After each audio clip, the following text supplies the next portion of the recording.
అనకాపల్లిలోని పెరుగు బజార్ వద్ద ఉన్న జామియా మసీదులో పవిత్ర రంజాన్ మాసం సందర్భంగా ఏర్పాటు చేసిన ఇఫ్తార్ విందులో ముస్లిం సోదరులతో కలిసి మాజీ మంత్రి కొనతాల రామకృష్ణ, టీడీపీ ఇన్ఛార్జ్ పేలా గోవింద సత్యనారాయణ, రాజ్యసభ సభ్యులు సీఎం రమేష్ పాల్గొన్నారు.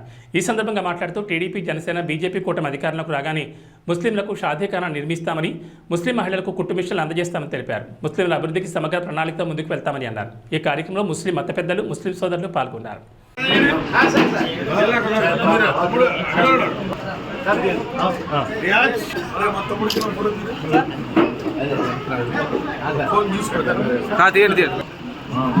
सर अक्सर लगा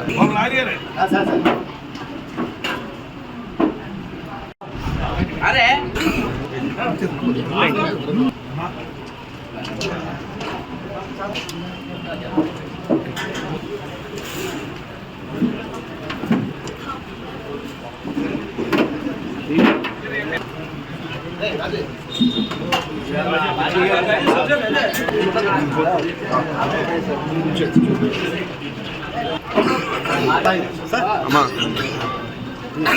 చేయలేదు పెళ్ళం కూడా